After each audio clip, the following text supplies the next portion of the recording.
¿Qué tal? Buenas tardes, buenas tardes. Eh, Vamos a comenzar entonces con la parte de asesoría, ¿ya? Eh, este tema de aquí, el de digestión, es algo importante. En admisión viene de manera constante. Digestión casi nunca se deja de lado, ¿ya? Eh, el problema de esto no va a ser tanto la forma como se entienda, porque creo que casi siempre se utiliza la misma metodología en la digestión. Voy a compartir pantalla para que se vea. El asunto van a ser las preguntas, ¿ya? En estos últimos días ha habido un poco de controversia en algunas preguntas y vamos a intentar resolverlas de la manera más adecuada, ¿ya? Un ratito. Listo.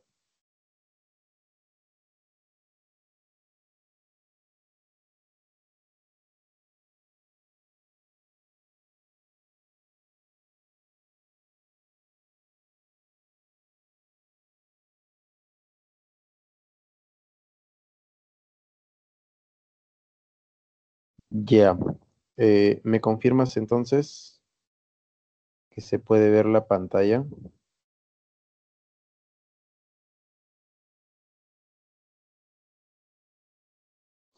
Ya, listo.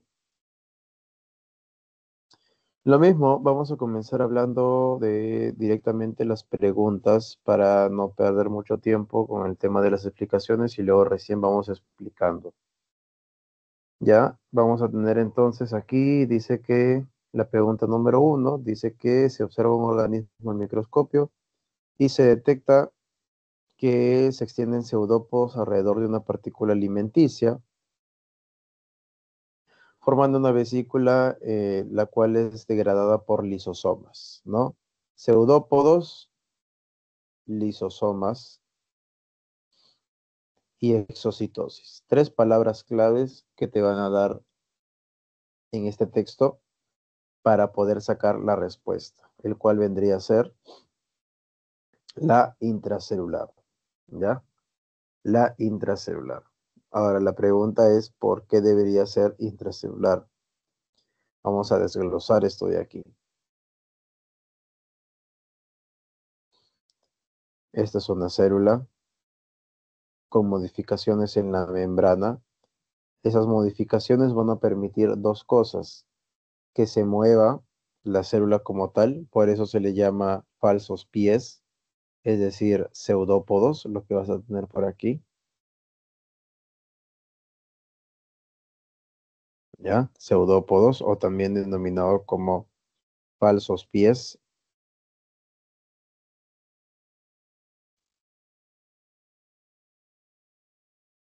falsos pies, tenemos por aquí. Lisosoma, que vendría a ser la organela, aquí un corpúsculo u otro corpúsculo, y se supone que esta célula como tal lo que va a hacer es ingresar una partícula alimenticia, ¿no? Va a ingresar una partícula alimenticia. Entonces, esta cosa de aquí llamada pseudópodo, esto de aquí, esto, le sirve tanto como para caminar, como también como boca, porque se forma aquí una hendidura en donde va a entrar justamente una bacteria. Entonces, por esa razón, a esto de aquí se le conoce como pseudópodos, y lo que está haciendo es entrar la partícula alimenticia, que fácilmente puede ser una bacteria, ingresa por aquí, y en donde ingresa en esta cavidad se le conoce como lisosomas, ¿ya? Al final, después de la digestión, lo que va a suceder es que toda esa materia que no sirve del proceso de digestión se va a excretar. Pero el nombre que se le llama al proceso de excreción de las partículas que no tienen una utilidad como tal, no es directamente la palabra excreción. Si se utiliza el prefijo ex y luego le agregamos exo, que igual significa para afuera. y luego tienes esto de aquí, exocitosis. ¿Ya? Eso entonces, la exocitosis va a ser la salida de los alimentos. ¿Y la entrada de los alimentos cómo se llamaba? ¿Tiene un nombre? Sí, se le llama endocitosis.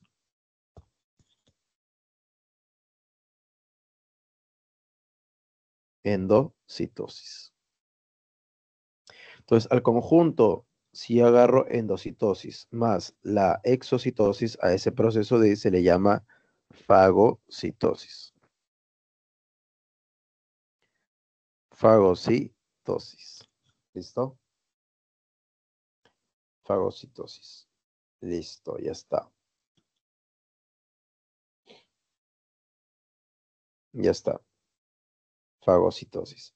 Ahora, profe, no hay fagocitosis en las claves, entonces, ¿cuál vendría a ser la clave? La clave vendría a ser la que esté vinculado a entrar la comida y hacerle fagocitosis. Cuando entra la comida hacia la célula, esa digestión se le llama intracelular. No confundir con absorción intracelular. Por ejemplo, nuestras células lo que hacen es adquirir los nutrientes que nosotros adquirimos en el intestino delgado, por absorción del intestino delgado, lo llevó a todo el torrente sanguíneo y una vez llevado al torrente sanguíneo, lo va a depositar en las células. Las células hacen ingresar nutrientes, no alimentos, nutrientes, que son cosas muy distintas. Yo podría alimentarme, por ejemplo, de restos de huesos de un animal en descomposición y no adquiriría casi ningún tipo de nutriente. ¿Eso por qué? Porque nosotros no estamos acostumbrados a la dieta del tipo carroñera. En cambio, un gavilán le agregas, le tiras huesos triturados, huesos podridos, y se los come el gallinazo o el gavilán, se los come y adquiere nutrientes. Entonces, todo depende del tipo de digestión, el tipo de dieta que tenga el organismo, ¿ya? Hay diferentes tipos de alimentos y diferentes tipos de alimentos van a proporcionar diferentes tipos de nutrientes. En este caso, nosotros lo que estamos haciendo es hacer ingresar un alimento hacia la célula, no un nutriente. Por eso, como estamos haciendo ingresar alimento a la digestión, se le llama intracelular. Listo. Pregunta número 2. En los poríferos, los coanocitos son células especializadas que al generar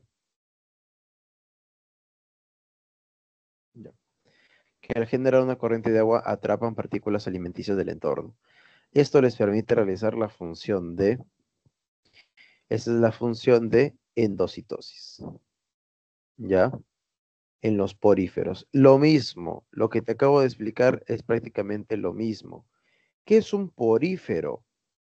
¿Qué cosa es un porífero? Una palabra más común para hablar de un porífero, si no me acuerdo la palabra porífero, ¿qué podría utilizar?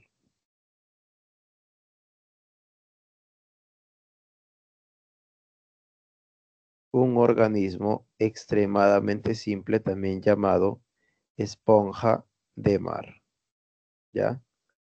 Las esponjas de mar son poríferos. ¿Y qué va a suceder con este porífero? Este porífero va a tener unas células llamadas coanocitos, ¿ya? Esos coanocitos van a hacer el proceso de digestión, pero ese proceso de digestión va a ocurrir gracias a que los poríferos, como su mismo nombre lo dice, como tiene poritos, lo que va a hacer es que el agua ingrese por estos poros, el agua ingresa por los poros y unas células llamadas coanocitos atrapan el alimento. Imagínate que aquí yo le hice un corte a la esponja de mar, le hago un corte y por aquí comienzo a ver células, células. Y esas células tienen filamentos, mira como lo que estás viendo ahí. Células, células, células. Ahí están los filamentos. ¿Ya? Estos filamentos, estas células con filamentos se les llama coanocitos.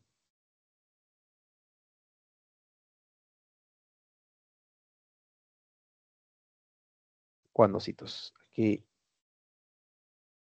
Aquí un lapsus. Cuanocitos. Listo. Entonces, ahí tenemos a los cuanocitos y sus cuanocitos lo que van a hacer en sus paredes es comenzar a atrapar las partículas alimenticias. Es decir, prácticamente lo mismo que estaban haciendo estas células de aquí, llamadas protozoarios.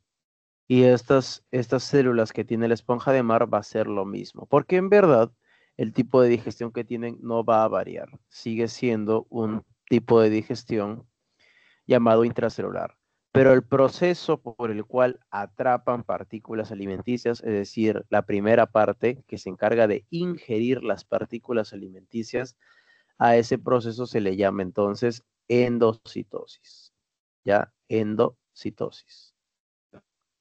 Endocitosis. Entonces, atrapan partículas alimenticias. Pues se le llama endocitosis. Listo. Ahí tenemos entonces la endocitosis. Número 3, una planaria utiliza una faringe extensible y evaginable para ingerir alimentos, la cual conecta con su intestino ramificado y ciego, en el cual se desarrolla la digestión y la posterior distribución de los nutrientes a lo largo del cuerpo. Según esas características, se concluye que el organismo que posee la clave es el sistema digestivo incompleto. ¿Ya? ¿Por qué sucede eso de ahí? Porque este organismo, como la planaria, solo va a tener una vía, un orificio, ya un espacio, por donde va a entrar y van a salir los desechos. Por ese orificio entra la materia que te sirve y por ese orificio también sale la materia que no te sirve. Eso se le llama sistema digestivo incompleto, ¿ya? Eso entonces va a ser parte de las planarias. Si quieren ver una planaria, creo que por aquí lo colocan. Ah, no, aquí no lo colocan. Ah, no, sí, aquí está.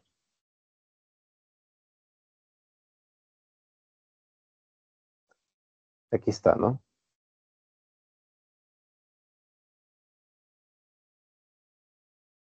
¿Ya?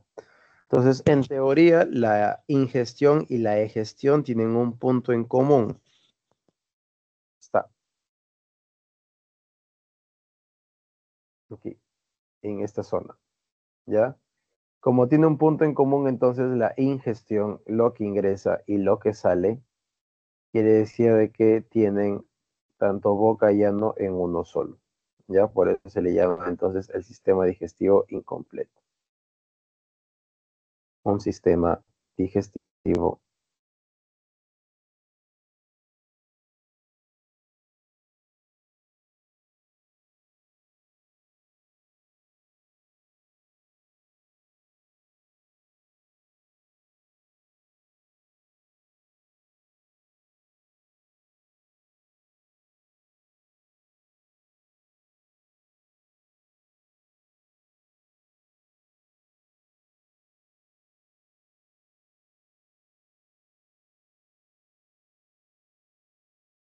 Ya, listo. Entonces eso es lo que vas a tener en esa parte. ¿Ya? ¿Qué más? Dice la número 4. En las aves el alimento es ingerido por el pico y pasa al estómago. Luego en él se humedece y almacena temporalmente sin ser procesado. Posteriormente llega a la molleja donde la actúa degradando proteínas. ¿Mm? Interesante entonces esa pregunta, ¿no? Interesante. Se dice que el sistema digestivo entonces en las aves va a tener dos estructuras para realizar la digestión. Recuerden ustedes que el proceso de digestión como tal es un proceso que abarca tanto factores mecánicos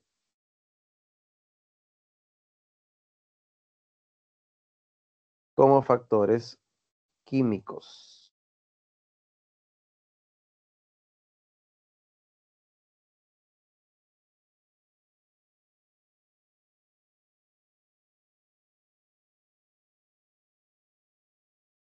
¿Listo? Factores mecánicos y factores químicos. Los factores mecánicos es como si, por ejemplo, estuviéramos hablando de una lavadora en el cual se quiere limpiar las manchas que existen en esa ropa que acabas de colocar en la lavadora. Por ende, necesitas justamente un método de acción. Vas a colocarlo en una máquina, el cual te va a brindar movimiento, te va a brindar algún tipo de movimiento adicional que junto con los factores químicos, como por ejemplo los detergentes, comienzan a degradar, comienzan a eliminar las manchas que existan en tu ropa, ¿ya? Para eso entonces se da esa parte de ahí. En todo proceso de digestión, en verdad, muchachos, quiero que entiendan esto, en todo proceso de digestión van a haber factores químicos y factores mecánicos. Y nosotros sucede lo mismo, por ejemplo, si hablamos de la parte de la boca, en la parte de la boca vamos a encontrar una estructura, por ejemplo, como los dientes, otras estructuras musculares como por ejemplo la lengua. Esos dos se juntan, se fusionan y lo que hacen es luego, con mezcla de la saliva, que contiene un montón de sustancias químicas, como por ejemplo la milasa salival, termina justamente ayudando al proceso de digestión, ¿ya? Ambos, entonces, tanto dientes, tanto lenguas, tanto enzimas digestivas, como por ejemplo la tialina, se mezclan todos y comienza el primer proceso de la digestión, ¿ya? No hay que olvidar esa parte de ahí entonces. Listo, vamos a ver entonces otras cosas por aquí. Vamos a ver otras cosas. Entonces, la clave, ¿cuál sería? ¿Quién humedece y quién almacena entonces este alimento? ¿Quién humedece ya y almacena esto de aquí siempre en cualquier organismo que digan esta palabra de humedecer y almacenar, siempre va a ser producto de quién? Va a ser producto del buche, ¿ya? Va a ser producto del buche. Eso, de eso no tengan duda. Eso siempre va a suceder. Pero como dice que ahora actúa degradando proteínas, recuerda que en las proteínas vas a tener varias enzimas que pueden degradar a esta macromolécula. Una de las más importantes lo estás viendo por aquí, la pepsina, ¿ya? Y no solamente lo puede tener, por si acaso, las aves, no solamente lo podemos encontrar en los pajaritos, también lo podemos encontrar en la parte de los seres humanos, ¿ya? Es una enzima digestiva muy importante.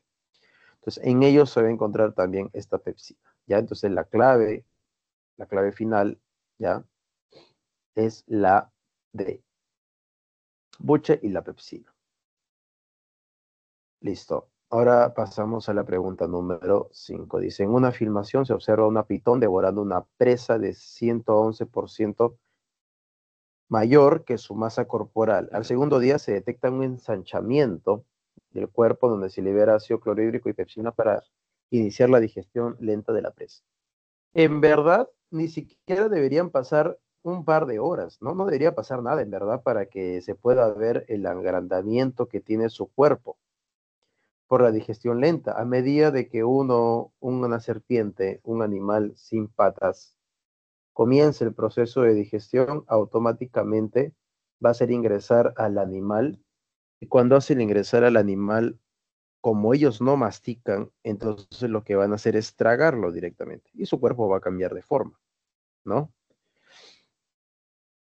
Bien, la pregunta que te hacen es, ¿en qué órgano ocurre este proceso? ¿En qué órgano se debería dar el aumento, ¿no? El ensanchamiento de su cuerpo? Bueno, eso va a ocurrir, muchachos, en el estómago, ¿ya? En el estómago ocurre ese proceso. El estómago, para que quede claro, el estómago de las serpientes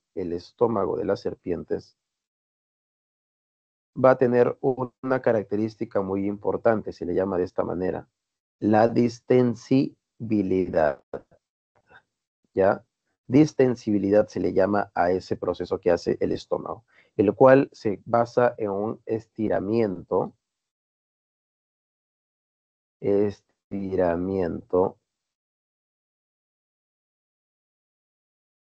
del tipo reversible, ¿ya? Entonces, así como puede estirarse su bolsa estomacal al 111% o tal vez más, lo hacen gracias a la distensibilidad, es decir, los músculos lisos que tiene ese estómago hace que justamente se estiren, pero ese estiramiento es reversible, es decir, puede volver a su estado normal, ¿ya? Otra cosa también que pueden tener las serpientes, otra cosa que te pueden preguntar, por ejemplo, aquí están las serpientes, aquí, ahí están, aquí está, ¿no?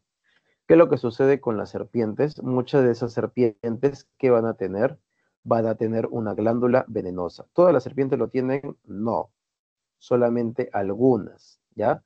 La glándula del veneno, por si acaso, ¿ya? La glándula del veneno es exclusiva para serpientes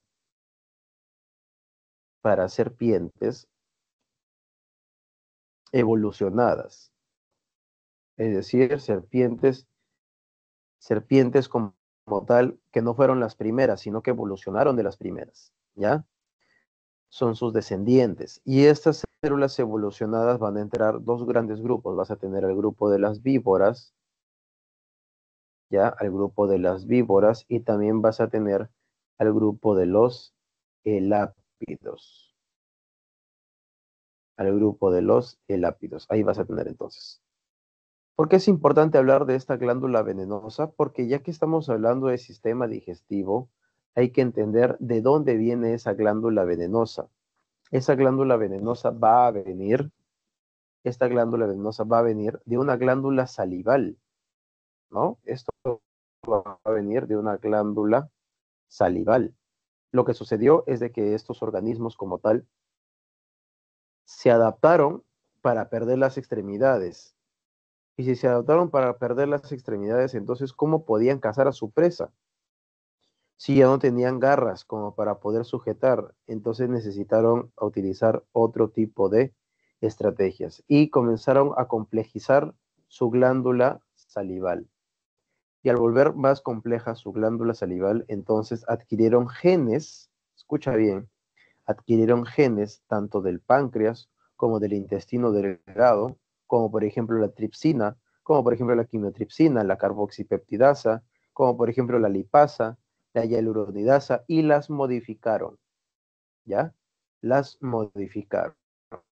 Y al modificarlas, entonces, esta glándula salival se transformó en una glándula que producía un montón de enzimas que podían degradar diferentes cosas de nuestro cuerpo y se denominó entonces la glándula de veneno. Ese es el origen de la glándula del veneno. ¿Ya? Entonces, de ahí viene justamente la figura. La glándula salival dio origen a la glándula del veneno. ¿Cómo dio origen a la glándula del veneno? Debido a que comenzó a reclutar un montón de genes, empezó a reclutar un montón de genes del parte del páncreas y la parte del intestino delgado para que pueda justamente tener la capacidad de degradar también materia alimenticia. Entonces, de esa manera, cuando comienza a ingresar el alimento hacia la serpiente, si esa serpiente era venenosa, ese veneno va a comenzar también a degradar. ¿Qué cosa va a degradar eso de ahí? Los alimentos que acaba de ser adquiridos. Y en el estómago comienza justamente a digerir el veneno de serpiente a los alimentos digeridos, como también el páncreas, el intestino delgado y el estómago se encargan de digerir toda la materia que encuentren por ahí, ¿ya? Entonces, esa va a ser la figura en la parte de las serpientes. Recuerda que el estómago, la característica que tiene es la distensibilidad. Listo, ahí tenemos entonces a la parte del estómago. Estamos por aquí, la 5. ¿No? La clave de la 5 entonces vendría a ser la letra A. Ahí está la letra A. Pregunta número 6. Durante un estudio de la parte final del aparato digestivo de un animal, se identifica una cavidad con apertura en el exterior, en la que también desembocan los sistemas urinarios y reproductores. Esta cavidad recibe el nombre de y se encuentra, por ejemplo, en ¿dónde? ¿Ya? La pregunta te está diciendo de que lo que tienes que pensar es de que en las vías digestivas a veces no todo es entrada de lo digestivo, ¿ya? Van a haber muchas cosas aquí que parecen ser ambiguas, pero vamos a pensar por qué no lo son. Aquí tenemos una entrada, esa entrada se le llama boca, ¿no? A esa entrada se le llama boca, a eso de aquí se le llama boca,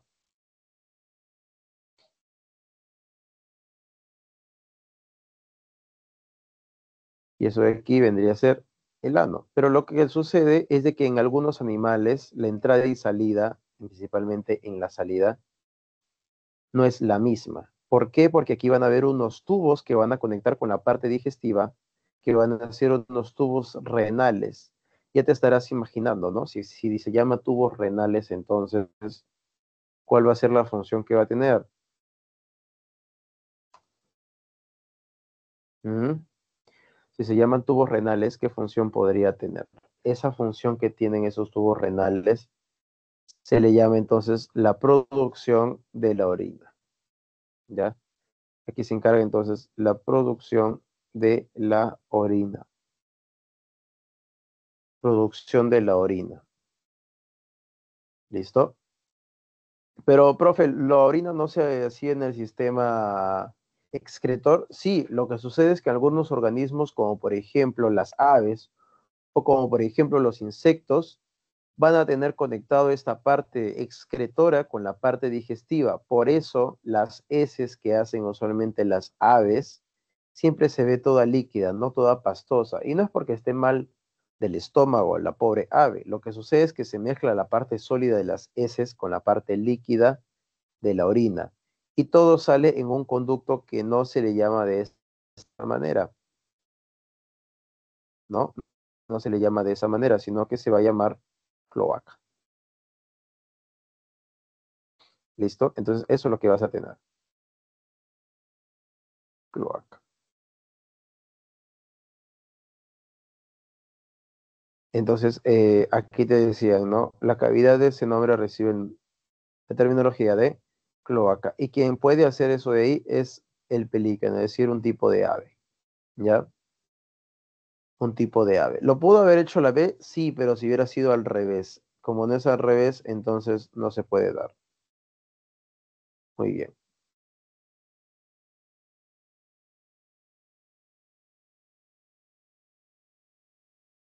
Listo, ahora te dicen, en los vacunos el alimento ingerido se mezcla con la saliva y pasa por el esófago hasta el rumen y redecilla, donde ocurre la fermentación. La parte líquida con partículas finas continúa su trayecto mientras que los fragmentos más sólidos son regurgitados a la boca. Según este proceso podemos afirmar que la panza ocurre la absorción de nutrientes. ¿Estamos hablando algo de nutrición de nutrientes? No, no, nada que ver. Además que la panza no puede absorber nutrientes. Quien absorbe los nutrientes siempre es el intestino, principalmente el intestino delgado. El esófago funciona de manera bidireccional. El esófago bidireccional, claro, ¿no? Vamos a ver ahorita la digestión de las vacas para que quede claro. En la C dice, la digestión química se inicia en el estómago. Mm, sí, es verdad, también es verdad, ¿no? Esto también es verdad. El esófago funciona de manera adicional, la digestión química ocurre en el estómago, el alimento ingresa a la boca para ser fermentado. Sí, también se da.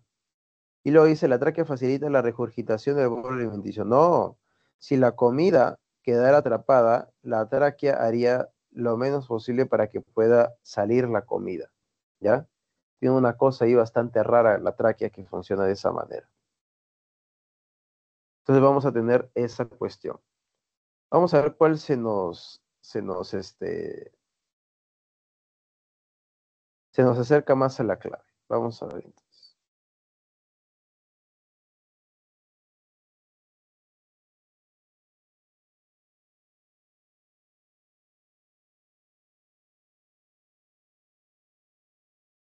A ver. aquí lo tenemos, la vaca. Aquí está.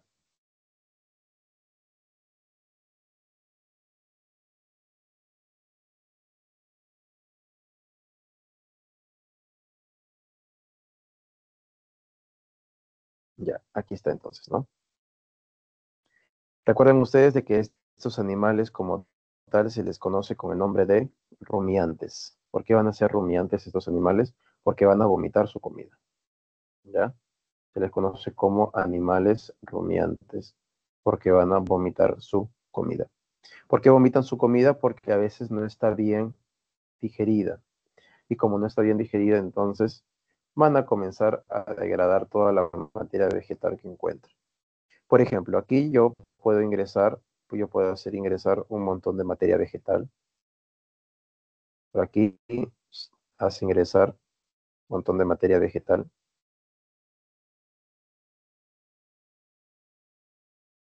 Y lo primero que va a suceder, el primer paso es de que vaya al rumen, ¿no?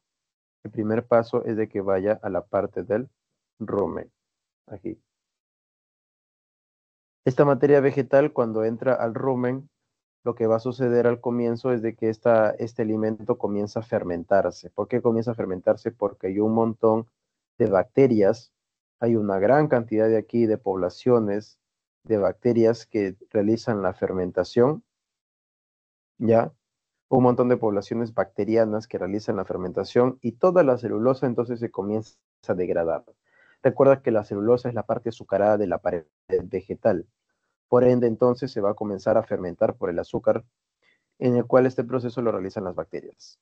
Bien, como comienza la fermentación, entonces, en teoría, esa materia se convierte en cosas cada vez más pequeñas, ya más chiquito todavía, más pequeñas, chiquititas, chiquititas, y van pasando por aquí, por el retículo, ya, comienzan a pasar por el retículo.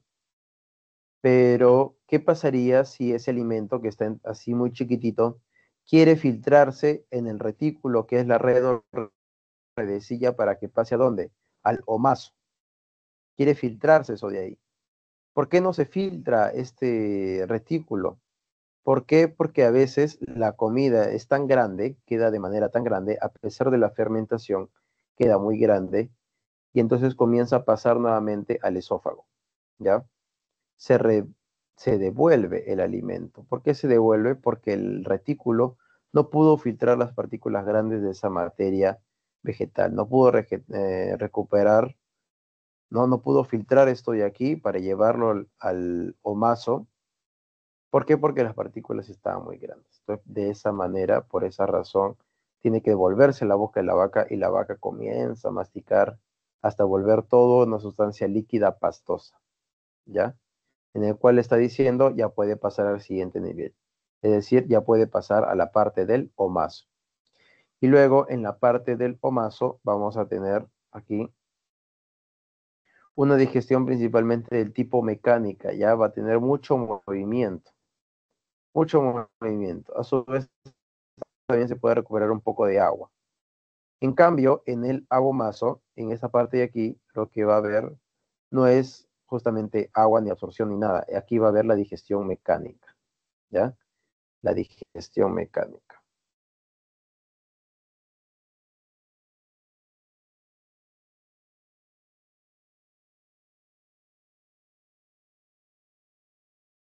¿Por qué? Porque aquí va a actuar una enzima llamada de esta manera, la pepsina.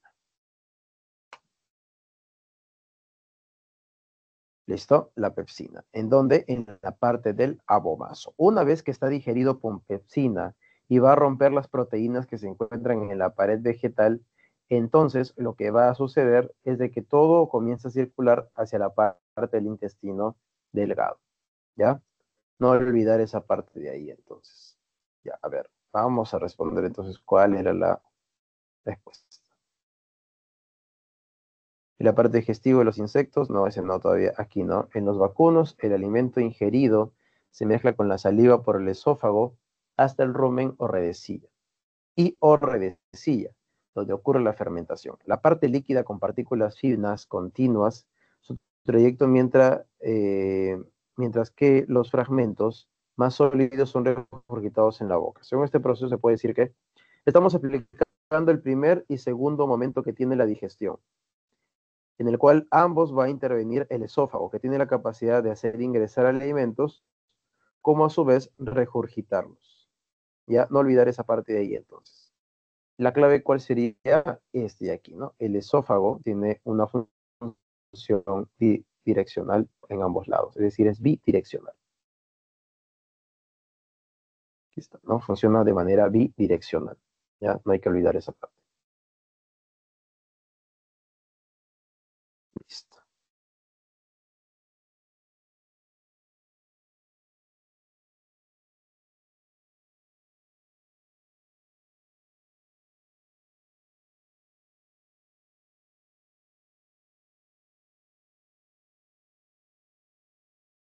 Listo. Vamos a ver entonces el otro. El aparato digestivo de los insectos se divide en tres regiones, el anterior, media y posterior. En la media, ¿qué cosa va a ocurrir? Vamos a ver a detalle aquí también con el insecto.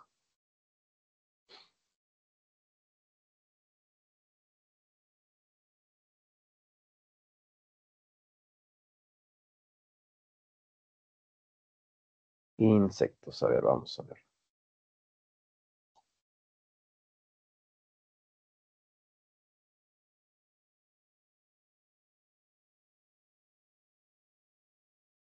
Aquí está, ¿no? Aquí está. Vamos a tener entonces el sistema digestivo en insectos. Aquí no lo han dividido, pero yo lo voy a dividir. Se divide de esta manera, ¿ya? La región anterior, la región media y la región posterior. Región anterior, ¿ya? Se llama región anterior. Luego tenemos aquí la región media.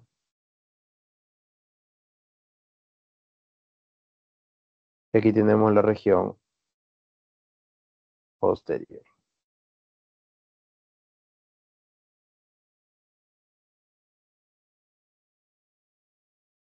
En la región anterior se va a encontrar las estructuras bucales, como por ejemplo lo que estás viendo aquí, la boca, las glándulas salivales, el esófago máximo. En la región media vamos a tener aquí el buche y el proventrículo y los ciegos gástricos, ¿ya? El buche, el proventrículo y los ciegos gástricos. El buche, como ya hemos estado diciendo durante varias veces, el buche sirve principalmente para almacenar y para ablandar la comida, ya las sustancias nutricionales. Para eso va a servir. Pero luego vamos a tener el proventrículo. El proventrículo es el estómago como tal, es el estómago glandular. Es decir, va a botar sustancias para poder degradar la materia que vaya a alimentarse ahí el insecto. Usualmente los insectos fitófagos, es decir, los insectos que consumen vegetales, consumen plantas, van a tener bien desarrollados esta parte del proventrículo, porque toda planta tiene un montón de proteínas, ¿ya? Un montón de proteínas. Lo único malo que tiene esto de aquí es de que, como tal, estas proteínas vegetales van a encargarse de ser degradadas en el proventrículo. Pero este proventrículo a veces no funciona de manera correcta y necesita entonces otras estructuras como por ejemplo los ciegos gástricos. Lo que tenemos por aquí, los ciegos gástricos. Entonces, para esos ciegos gástricos vamos a tener que estos ciegos gástricos lo que se van a encargar es de almacenar bacterias y ayudar a la digestión. ¿Ya? Ayudan a la digestión. Digestión. ¿Ya? Ayudan a almacenar bacterias y ayudan a la digestión. ¿Cómo van a ayudar a la digestión esto de aquí? Recuerda que estas bacterias tienen una capacidad bien interesante llamada capacidad fermentable. ¿Ya? Van a fermentar entonces la materia que encuentren por ahí. Por ejemplo, las termitas, esas termitas que se comen la madera. ¿Cómo hacen para comerse un material tan sólido como por ejemplo las maderas? ¿Qué es lo que deben hacer? Ah, ya, las termitas comienzan entonces a segregar un montón de sustancias químicas en el proventrículo. Si entre todas esas sustancias químicas hay una que tenga la capacidad de degradar la parte que se encuentra en el proventrículo, entonces eso va a ser utilizado como una enzima. Ya va a ser utilizado como una enzima. Aquí. ¿Ya? Y va a ser utilizado porque va a haber un montón de enzimas. ¿Ya? Un montón de enzimas. Listo. Ahí vamos a tener entonces la figura. Recuerda que los higos gástricos almacenan esto de aquí, como por ejemplo las termitas pueden tener un montón de bacterias y protozoarios que lo que hacen es comenzar a degradar la materia de madera, ¿no? La materia vegetal. Lo que hacen es comenzar a degradar, ¿ya? Listo. A ver qué te dice entonces. ¿Qué te decía la pregunta? La pregunta te decía algo con parte del está, ¿no? El aparato digestivo en los insectos se divide en tres regiones, anterior, media y posterior. En la región media, ¿qué cosa va a ocurrir principalmente?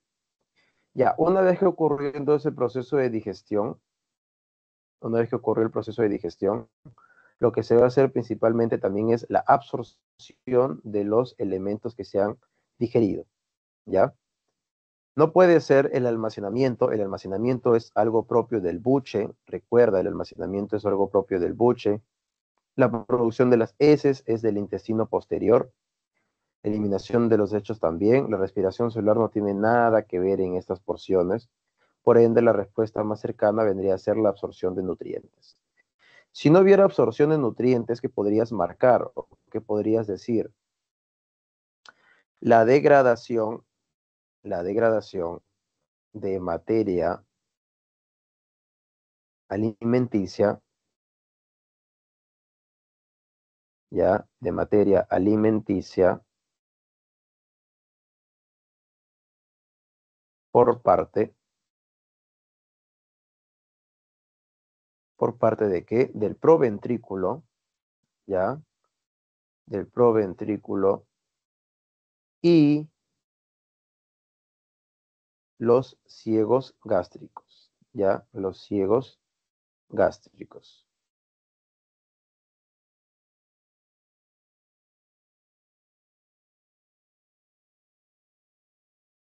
los ciegos gástricos. Listo, ahí vas a tener entonces. Si no hubiera esa clave de ahí, ya te voy adelantando qué otras opciones podrían ser estas de aquí que te estoy colocando para la letra A.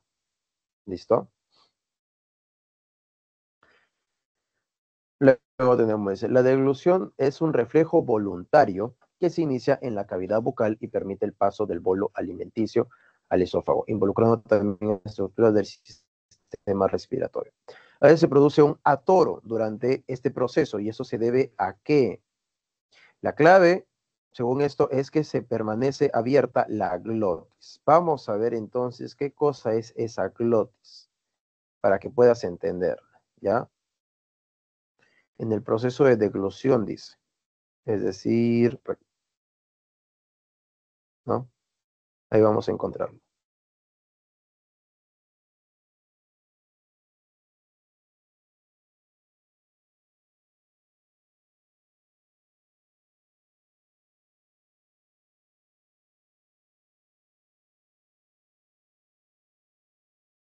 Aunque aquí, mira, en esta parte de aquí, miren ustedes, mmm,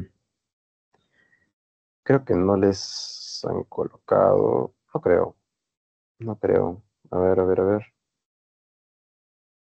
Siempre hay aquí unas estructuras que les colocan.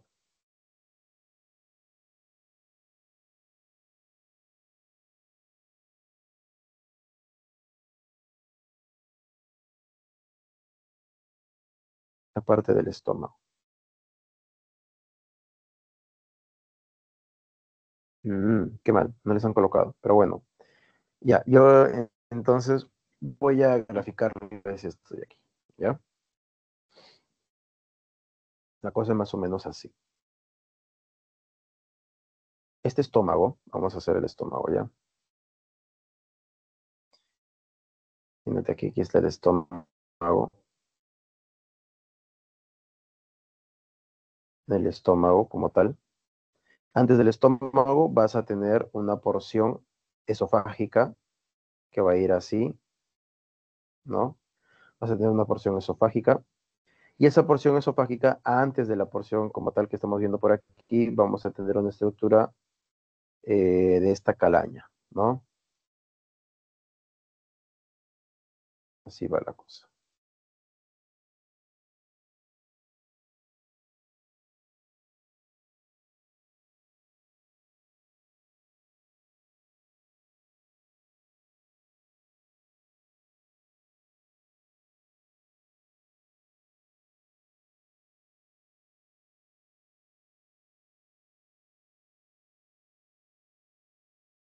A ver, mejor por aquí.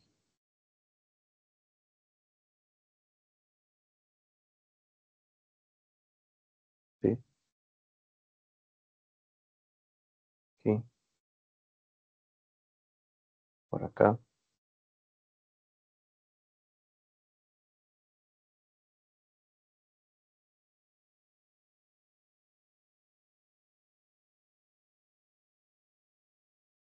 Así.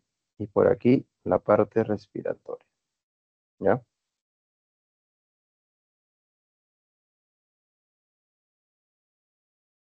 Mm. No, no, no. Mejor así. Por aquí.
A ver, a ver, a ver, a ver. Primero dibujemos a esta estructura que te estoy diciendo, el de la glotis, ¿ya? Es más o menos así, ¿ya? Listo. Ahora vamos a tener a la estructura digestiva que vendría a ser esta de acá. Me tienes a tu esófago y por aquí vendría a estar la parte del estómago, ¿no? La cavidad del estómago. ¿Listo? Vamos a borrar un poquito.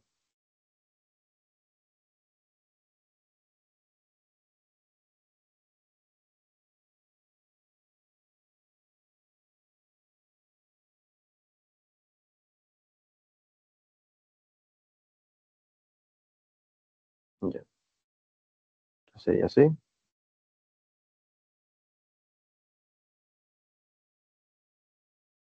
sería así, para acá. Y esta estructura tiene aquí otra vía. Ya, aquí está entonces la vía respiratoria, así, la vía respiratoria.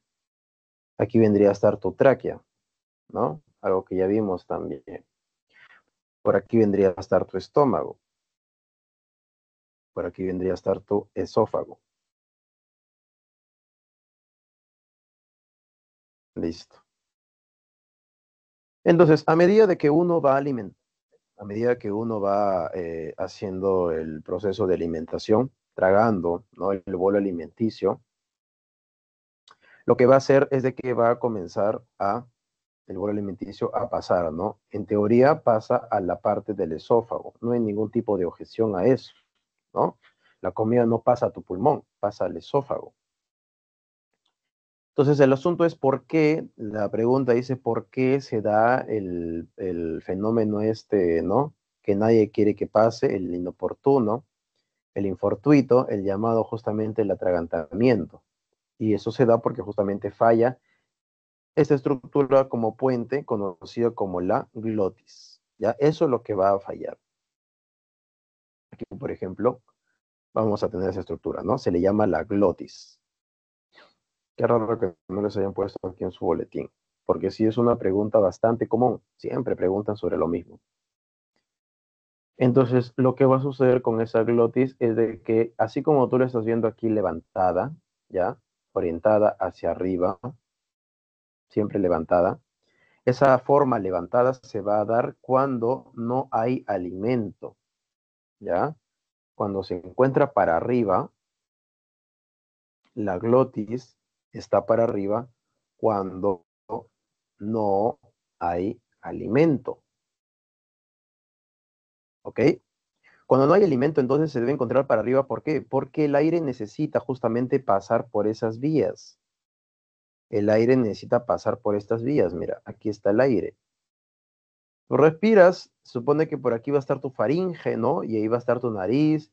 El ingreso, pues, del aire puede ser por la nariz, por la boca. La cosa es de que baje y se vaya a la parte de tus tráqueas. Se vaya a la parte de tus tráqueas. Pero para que haga eso de ahí, la glotis necesita encontrarse levantada. Si no está levantada, entonces no puede respirar, no puede ingresar aire. Y a su vez, esta glotis entonces se encuentra para arriba porque no hay alimento y a su vez necesita el ingreso del aire. ¿Ya?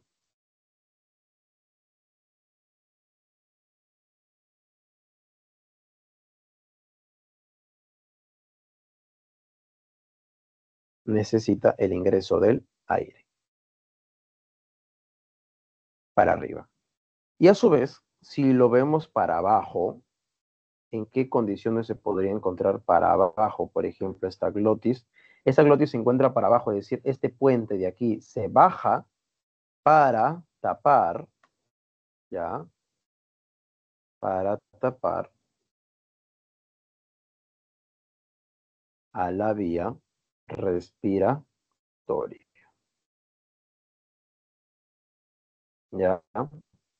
A la vía respiratoria. Muy importante, fundamental que se acuerden esto de aquí, que se encuentra justamente eh, para abajo esta glotis cuando, cuando lo que va a suceder es de que se tapa la vía respiratoria. Y eso sucede cuando está bajando el bolo alimenticio. Alimenticio.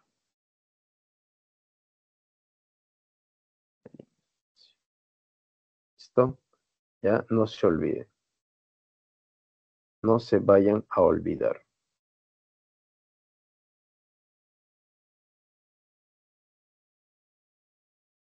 Entonces, ¿por qué se encuentra para abajo? Porque el peso de la comida va a hacer que este puente de aquí comience a bajar.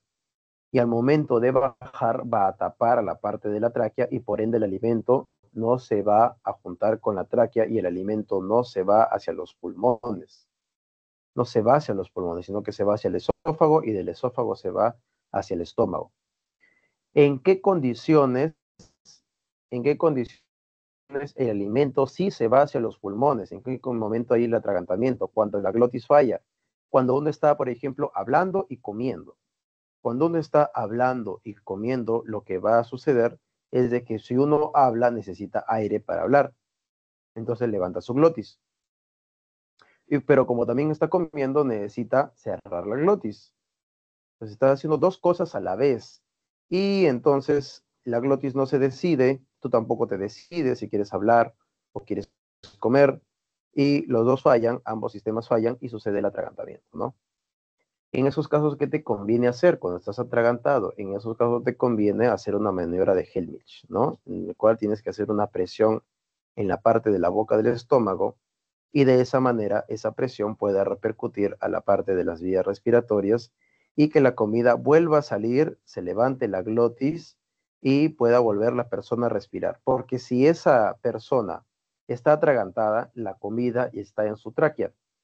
Y si la comida está en su tráquea, entonces no va a poder respirar, ¿no? Y ahí justamente sucede el atragantamiento y la asfixia y todo lo demás.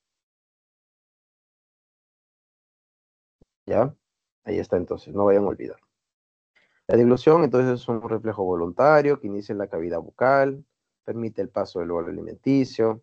Listo. Cuando hay un ator, entonces un atragantamiento, que es lo que está viendo ahí, la glotis permanece abierta, ¿ya? Está para arriba la glotis porque en teoría quería hablar y como habló, hizo levantar la glotis y de esa manera entonces el bolo alimenticio que se debió ir a la parte del esófago y luego hacia la parte del estómago se fue hacia la tráquea, ¿ya? Listo. Pregunta entonces número 10. El bolo alimenticio se forma en la cavidad bucal y pasa al esófago. Posteriormente se mezcla con ácido clorhídrico y la pepsina en el ¿dónde? En donde se da la mezcla del ácido clorhídrico con la pepsina. Dice, analizando mediante movimientos peristálticos hasta mezclarse con las secreciones de la bilis pancreal duodenal, en donde se da la otra parte de ahí. ¿Ya? Mira, palabras claves. Tenemos aquí entonces ácido clorhídrico. Aquí lo coloco, ya, el ácido clorhídrico y la pepsina. Anda pensando en dónde puede encontrar esas cosas, en dónde puede encontrar esas cosas en el sistema digestivo, en todo el proceso del sistema digestivo que hemos estado viendo. ¿Ya?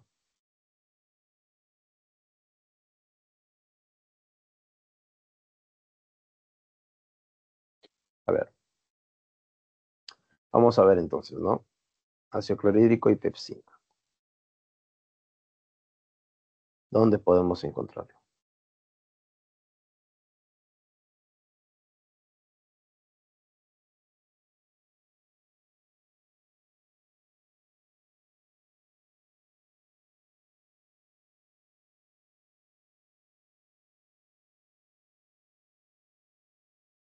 ¿Será aquí? ¿Será acá? Vamos a ver, ¿ya? Aquí los han puesto esto de aquí para que ustedes lo puedan completar. Vamos a completarlo justamente.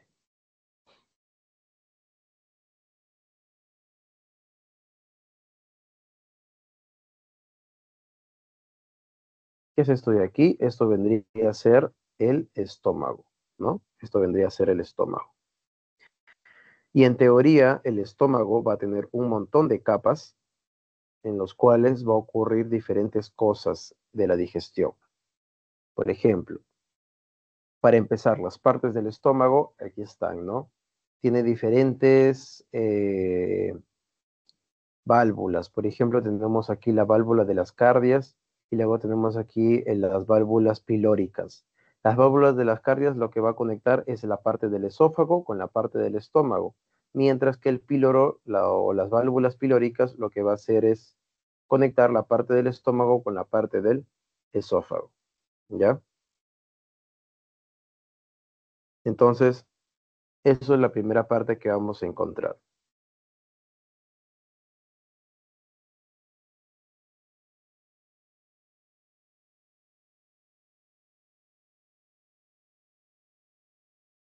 A ver.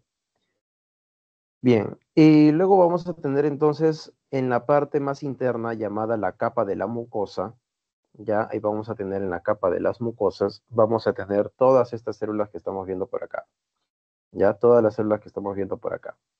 Cada una de ellas tendrá algún tipo de responsabilidad en la parte de la digestión, sí, tienen una gran responsabilidad. Y ahorita lo vamos a ver, ¿ya? Entonces, por ejemplo, comenzando con el proceso de la fisiología digestiva, vamos a tener entonces esta cosa de aquí, ¿ya? Vamos a tener a las células G, luego a las células parietales, las células principales y por último las células del moco. Todas ellas fundamentales en el proceso de digestión, ¿ya? Todas ellas fundamentales en el proceso de digestión. Vamos a ver entonces a continuación. Tenemos aquí entonces paso número 1, las células G. Paso número 1, las células G.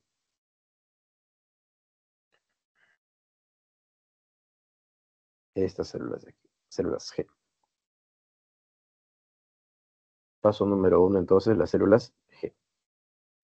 Paso número 2, las células parietales. Paso número 3, células principales. Lo que te estoy dando es el orden en el cual se da la digestión de las proteínas, por si acaso, ¿ya? Y el paso número 4, tenemos aquí a las células mucosas que van a proporcionarnos el mucus, mucus gástrico, ¿ya? Entonces vamos a tener aquí a las células G. Las células G se les llama así porque van a producir una sustancia hormonal que lleva justamente como inicio de la letra, ¿ya? Lo mismo que teníamos aquí, ¿no? Las células G.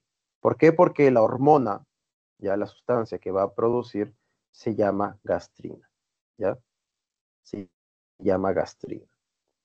Y esta gastrina se va a ir primero a la circulación. Y una vez que se vaya a la circulación, a la sangre, va a viajar entonces de la sangre y se va a contactar con estas células parietales, ¿ya? Pero para hacerlo de manera didáctica, supongamos de que lo hace de manera directa y estas células G comienzan a botar gastrina y la gastrina viaja de la sangre y se va hacia la parte de las parietales. Aquí entonces se va a encontrar la gastrina. Las células parietales, o también llamadas de esta manera, por si acaso, células parietales o células oxínticas, en cualquiera de los dos casos lo puedes encontrar en preguntas de admisión. Lo que van a hacer estas células parietales o células oxínticas es producir o el factor intrínseco o puede producir el ácido clorhídrico, ¿ya? Puede producir o bien el factor intrínseco, lo que tenemos por aquí, factor intrínseco o también ácido clorhídrico. O también los puede producir los dos a la vez, no hay ningún tipo de problema también, ¿ya? Entonces, este ácido clorhídrico lo que va a hacer es, como su mismo nombre lo dice, ácido, comienza a acidificar todo el medio, ¿ya? Entonces vamos a acidificar todo el medio por aquí. Comienza a acidificar todo el medio.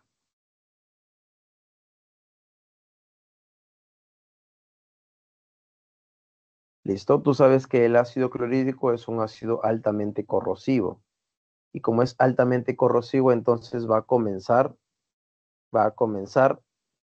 a activar ciertos componentes como por ejemplo el pepsinógeno.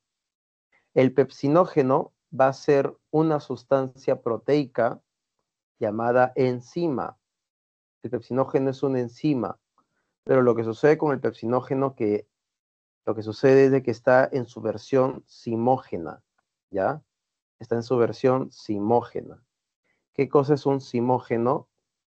Un simógeno es la versión inactiva de una enzima, ¿ya? Entonces es una enzima inactiva.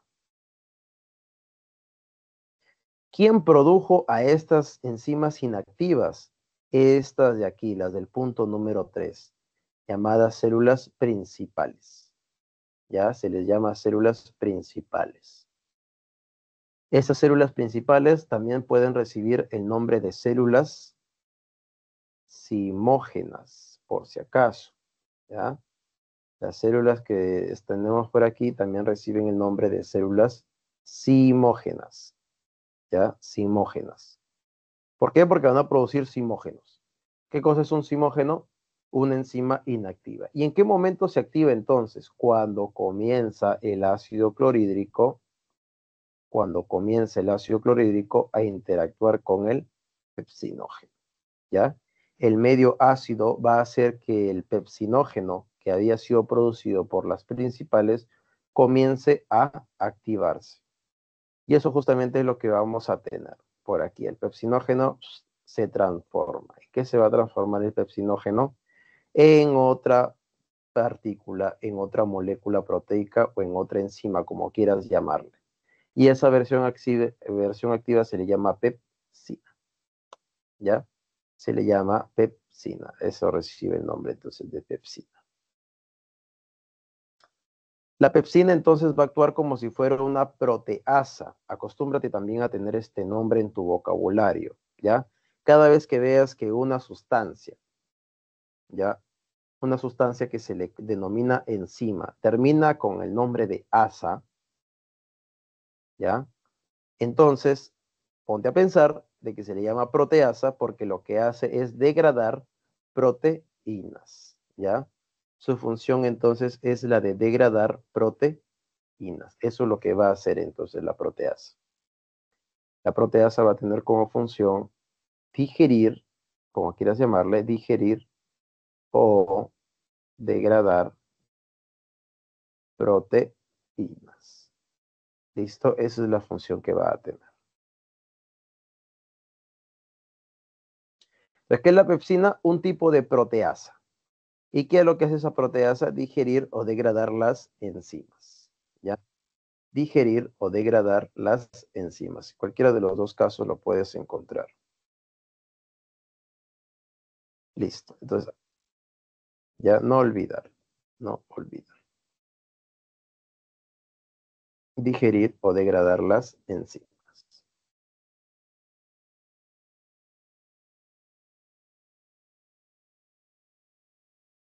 ¿Listo? Ahí tenemos entonces la figura.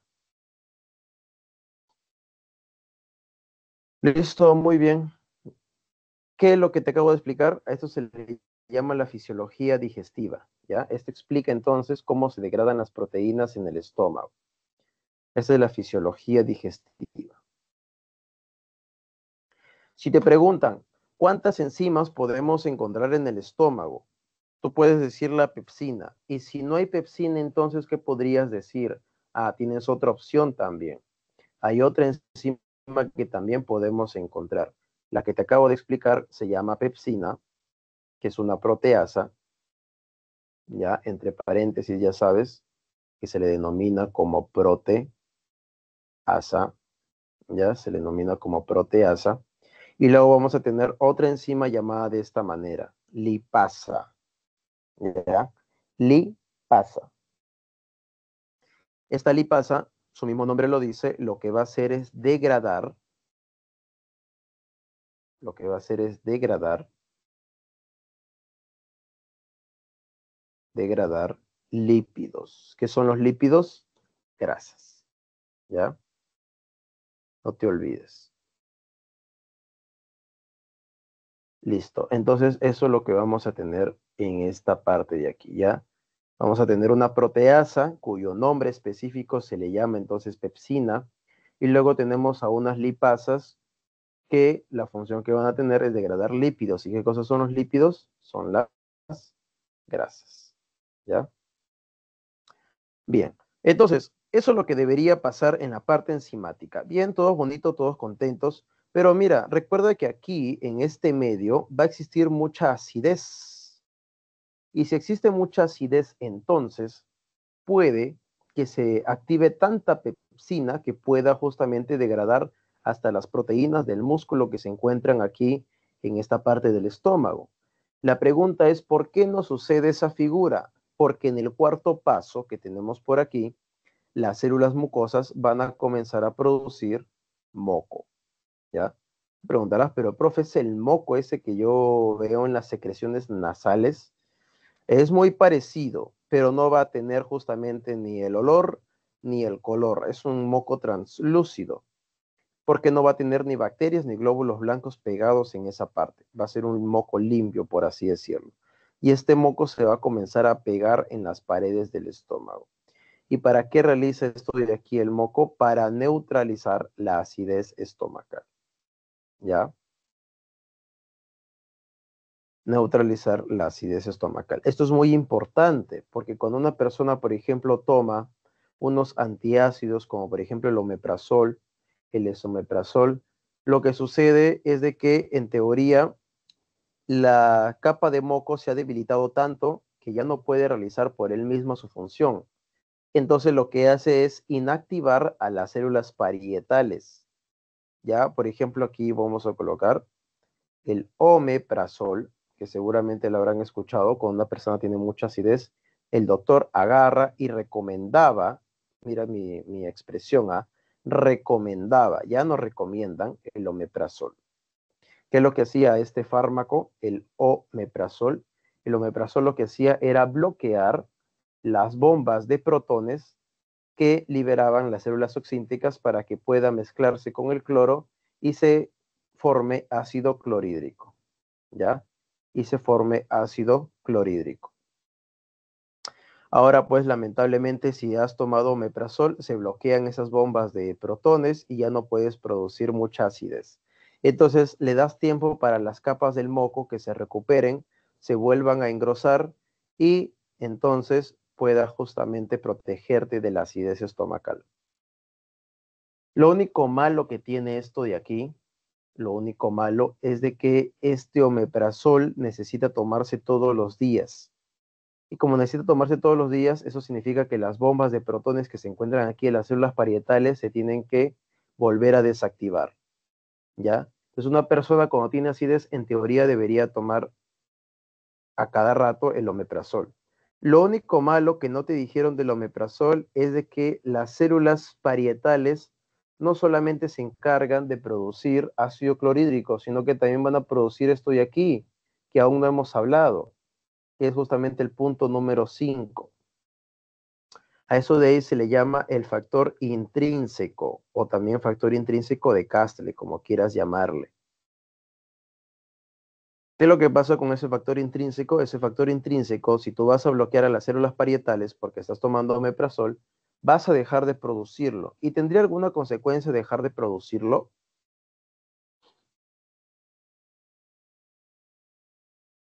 Sí, hay una consecuencia, ¿no? Que vendría a ser justamente de que no vas a captar la asimilación del factor B12, ¿ya? A ver, ¿cuál te dio como la respuesta a la C? ¿Qué pregunta? A ver, para poder analizarlo. Porque había mucha controversia en esos últimos días sobre las respuestas que han habido en los boletines, ¿ya? Así que hemos llegado también a un consenso. ¿Me avisas qué pregunta es para analizarlo? Entonces, el factor intrínseco, para terminar con esta idea, lo que va a hacer es tener como función asimilar la vitamina B12, ¿ya? Asimila la vitamina B12. Eso es lo que va a hacer entonces. Y la vitamina B12 está vinculada entonces en procesos tanto de la parte de aceptación de las moléculas oxigenadas y desoxigenadas en la sangre, y cuando careces de esto se te conduce a un tipo de anemia, ¿no? Conocido como anemia por deficiencia de vitamina B12. A ver, vamos a ver la nueva entonces. Bien, para terminar entonces con esto de aquí que les está explicando, vamos a la parte del estómago. Vamos a la parte del estómago.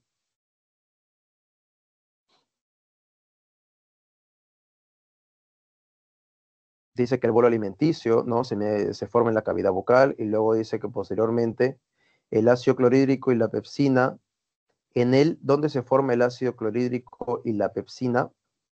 Bueno, pues fácil, ya sabes, ¿no? En el estómago. Aquí vamos a tener la parte del estómago. Entonces, mira, pero hay tres. Puede ser esta, puede ser la segunda o puede ser esta de aquí, la B. ¿Cuál vendría a ser? Si te dice que luego, mediante movimientos peristálticos, se mezcla con secreciones biliares y pancreáticas. Las secreciones biliares y pancreáticas, ¿en dónde desembocan? Las secreciones biliares y pancreáticas desembocan en esta porción. Mira, lo vamos a ver a continuación.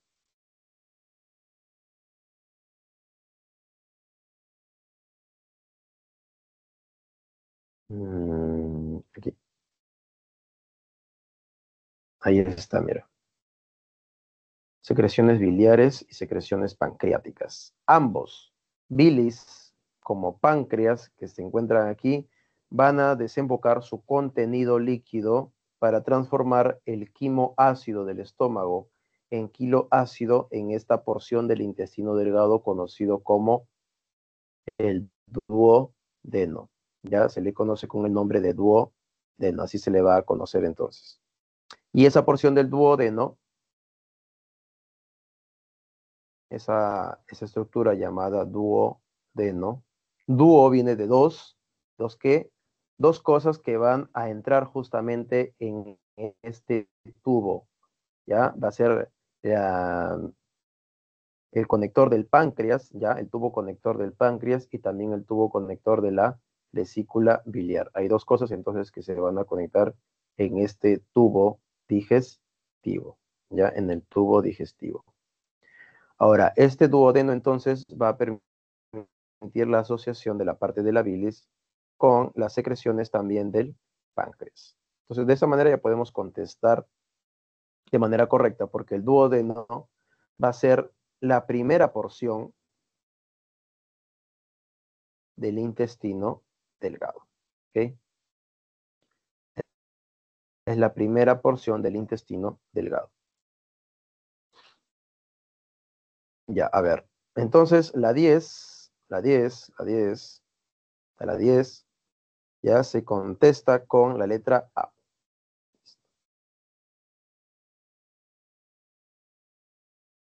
La letra A, esa es la clave.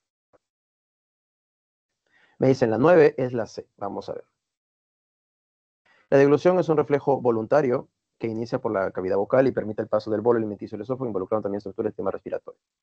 El atoro se produce durante el proceso en el cual la laringe se pega a la epiglotis. La laringe se pega a la epiglotis. En verdad, esto es, bajo esta pregunta no ha habido ningún tipo de problema. Esta sí estábamos seguros todos de que era la letra B, por si acaso. Ya, si tu profe te dijo la letra C, sería pertinente que lo fundamente, ya, porque en esta parte de aquí no había ningún problema. La respuesta era la B, que permanece abierta la glotis. Como hemos visto, ¿no? La parte de la glotis, en esta porción de aquí, en esta porción, se mantiene levantada. Entonces, como se mantiene levantada, puede ingresar el bolo alimenticio hacia donde no debería entrar. Es decir, a la parte de aquí, ¿no? A la parte de la tráquea. Ahora, que la parte de la epiglotis se pegue a la laringe, como lo que está diciendo por aquí, ¿tá? Que la laringe se pegue a la epiglotis es un caso un poco especial, ¿ya? Porque recuerda que vamos a tener entonces dos vías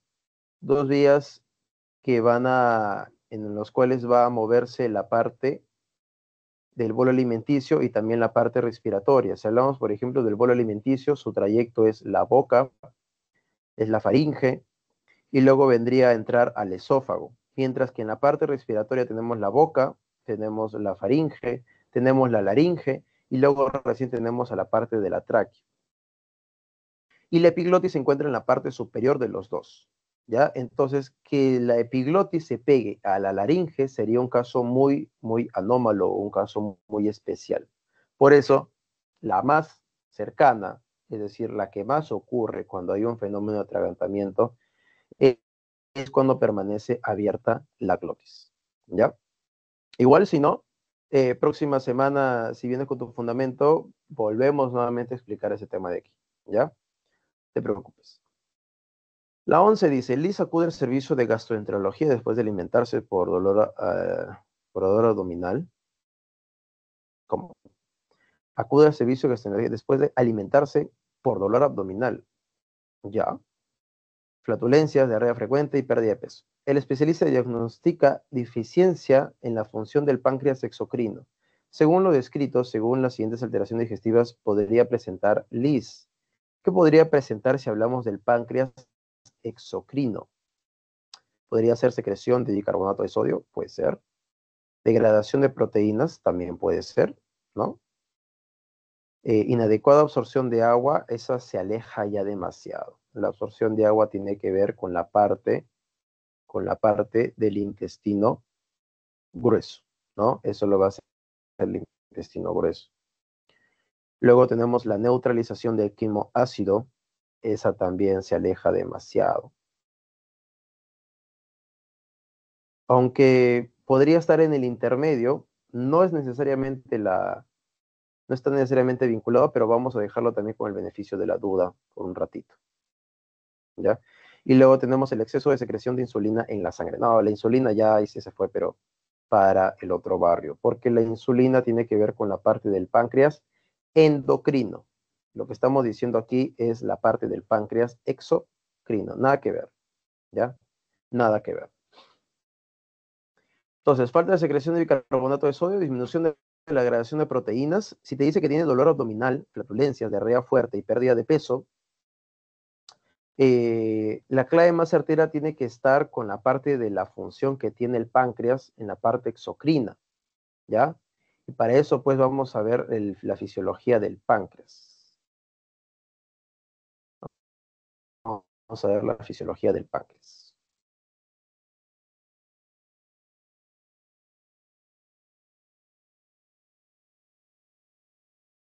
Aquí está.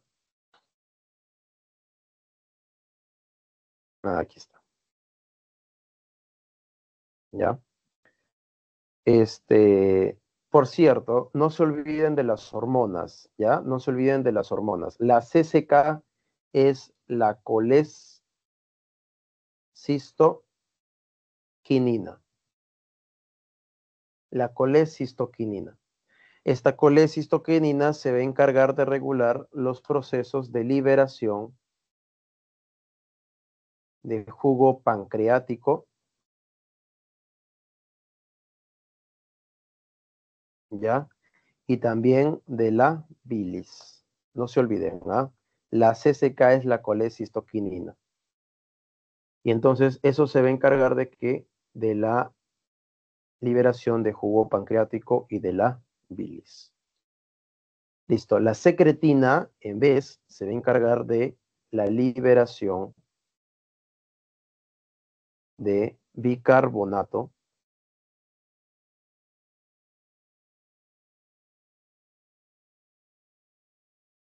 de sodio al medio. Bicarbonato de sodio al medio externo, ¿ya? La secretina. La colecistoquinina, liberación de jugo pancreático con la bilis, y la secretina, liberación de jugo pancreático al medio también. Listo. Entonces tenemos aquí el páncreas exocrino. Recuerda que el páncreas exocrino no va a liberar su contenido hacia la sangre, sino que lo va a liberar hacia esta porción, la primera porción del tubo intestinal conocido como el duodeno, ¿no? Esta porción de aquí, ahí lo va a liberar. ¿Qué es lo que puede liberar, por ejemplo, el páncreas? Puede liberar bicarbonato, ¿ya? Puede liberar bicarbonato de sodio, como también puede segregar, perdón, enzimas pancreáticas. Ahora, hay una parte de la pregunta de las claves que dice, ya, tal persona, Liz, me parece que se llamaba, Liz está enferma, ¿no? Tiene dolor abdominal, tiene flatulencias, tiene, me parece que también diarrea y todo lo demás. Y eso dice que es un problema del páncreas exocrino. Si el páncreas exocrino está encargado de realizar dos funciones elementales, las enzimas pancreáticas y el bicarbonato, ¿cuál de ellos se debe relacionar más con la complicación que tiene Liz? ¿El páncreas está funcionando mal en la producción de bicarbonato o en las enzimas pancreáticas? Vamos a ver. Recuerda que el bicarbonato, se encarga principalmente de ¿qué? Se encarga de neutralizar el quimo ácido, ¿ya? El bicarbonato se encarga de neutralizar el quimo ácido.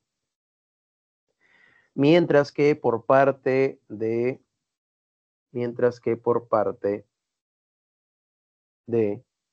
las enzimas pancreáticas pueden degradar o digerir, mejor para que lo entiendas, puede digerir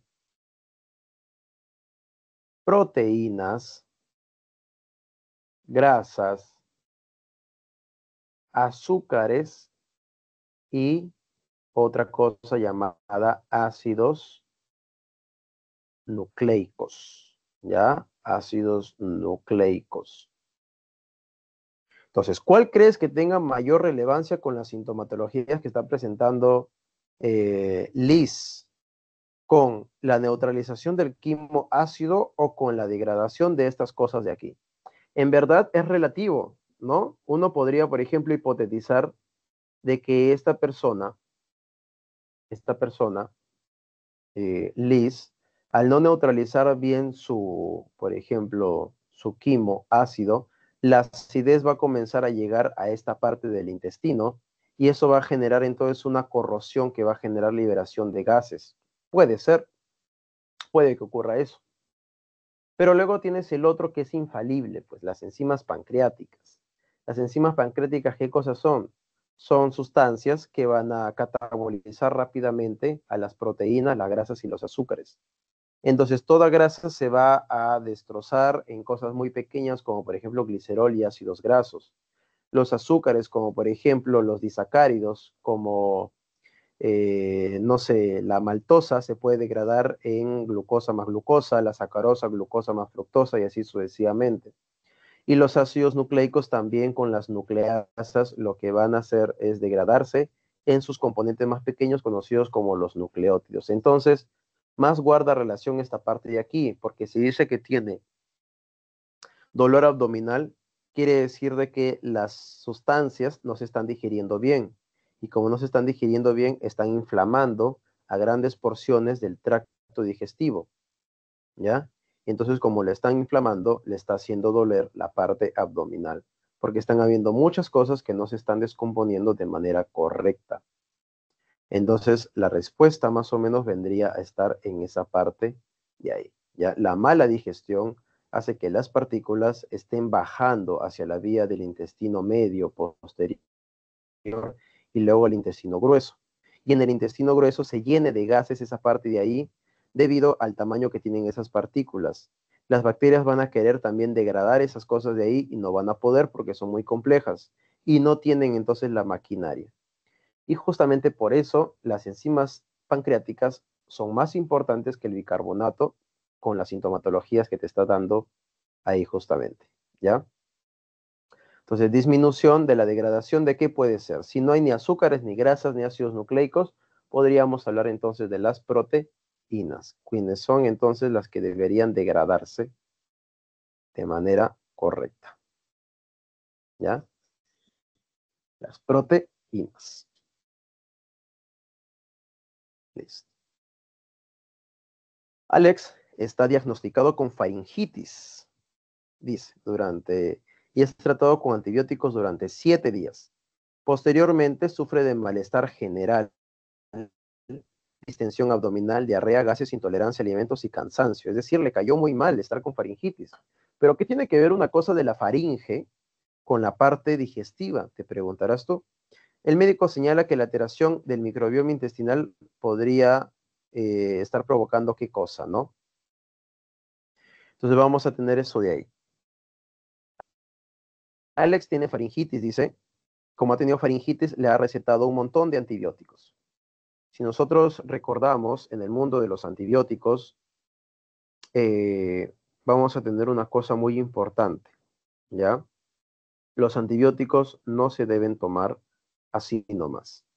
Y eso justamente es lo que ha pasado, ¿no? Esta persona ha tomado antibióticos, pero lamentablemente al tomar estos antibióticos, lo que ha provocado es de que las bacterias malas se vayan de su faringe, pero también las bacterias buenas que se encontraban en su estómago se vayan también de Alex. ¿Y en dónde estaban entonces estas bacterias? Vamos a verlo a continuación.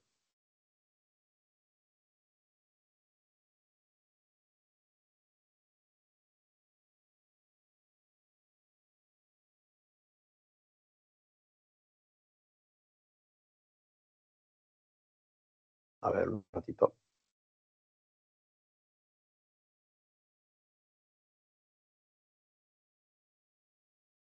Ajá, aquí estás, Yolanda.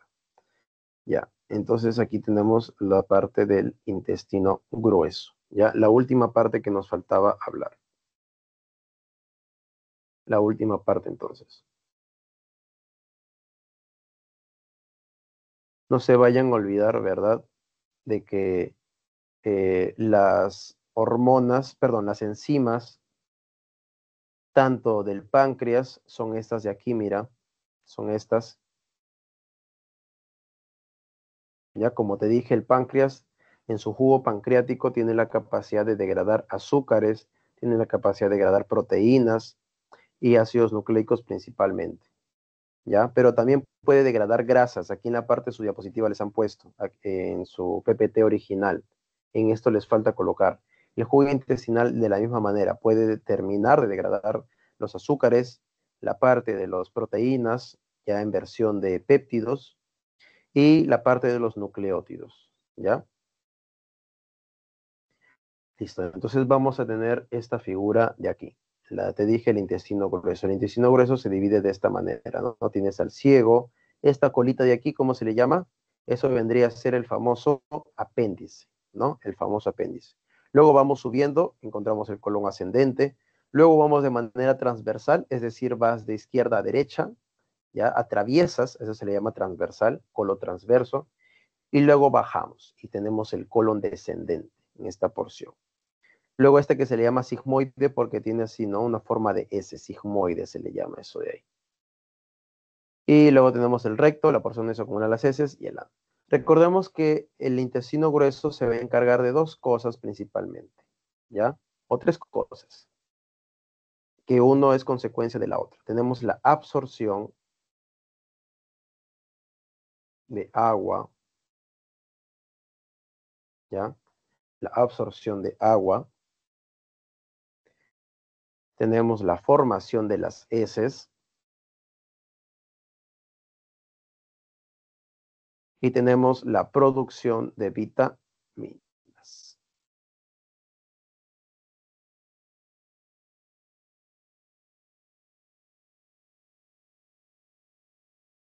Vitaminas.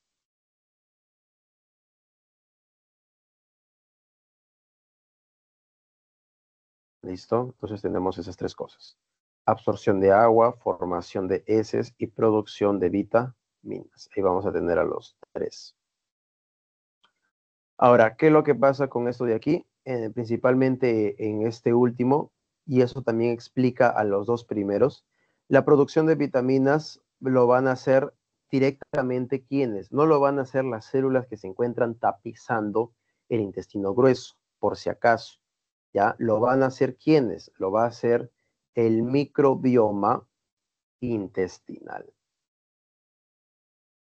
antes llamado, ahora erróneamente llamado, la flora intestinal.